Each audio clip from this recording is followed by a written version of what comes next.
জলেশ্বৰত আৰম্ভ হ'ল ব্ৰহ্মপুত্ৰৰ খহনীয়াৰ স্থায়ী প্ৰতিৰোধৰ প্ৰথম পৰ্যায়ৰ কাম। প্ৰতিৰোধৰ কাম আৰম্ভ হোৱা অঞ্চল পৰিদৰ্শন কৰে বিধায়ক আফতাব উদ্দিন মুল্লাই।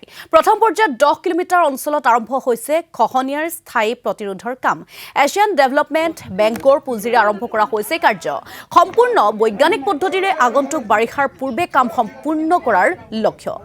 এই কাম সম্পূৰ্ণ হৈ উঠিলে খহনীয়াৰ সমস্যাৰ পৰা জলেশ্বৰবাসীয়ে কিছু সকাহ পাব বুলি আশাবাদী বিধায়ক আফতাব উদ্দিন মুল্লা।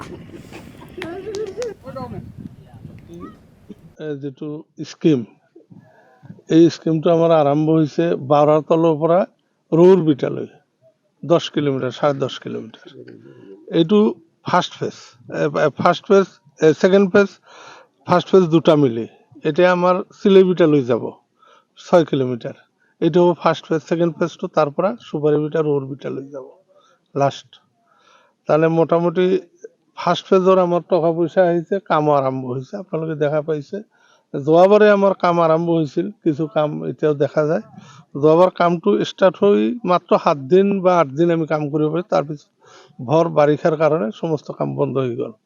এইবাৰ সেইকাৰণে আমি ডিপাৰ্টমেণ্টৰ লগত যোগাযোগ কৰি আৰু ডিপাৰ্টমেণ্টটো খুব তৎপৰতাৰে অতি সোনকালে কামটো কৰাৰ কাৰণে চেষ্টা কৰি আছে। কিন্তু আমাৰ ইয়াত গভৰ্ণমেণ্টৰ যিটো গাইডলাইন চৰকাৰীভাৱে এইটো বিশ্ব বেংকৰ না এডিপিৰ টকা তেওঁলোকে এছিয়ান ডেভেলপমেণ্ট ফাণ্ড, গতিকে তেওঁলোকে ইয়াত কিছু ক্ৰাইটেৰিয়া বান্ধি দিছে। যেনেকুৱা এই বস্তুটো আমি ডাইৰেক্ট লঞ্চে দি পেলাব নোৱাৰোঁ, এইটো জাহাজ দি পেলাব লাগে। তে জাহাজ দি আমাৰ ইয়াৰ পৰা পশ্চিম ফালে যিটো চিলেবিটাৰ আগত বা কাঠুৰিৰ ওচৰত তাতে জাহাজেদি কাম হৈ আছে। আৰু এটা এই ডিপাৰ্টমেণ্টৰ মানুহ যোৱা কালি নে পৰহি দিনা আহিছিল, তেওঁলোকে আহি চাই কৈছে ইয়াত যেহেতু জাহাজ নোসোমাব এই ঠাইখিনিত নাৱেৰে কৰিব লাগে। সেইকাৰণে আমাৰ নাৱেদি ইয়াত কাম ষ্টাৰ্ট হৈছে আৰু সিফালে জাহাজ দি হৈছে।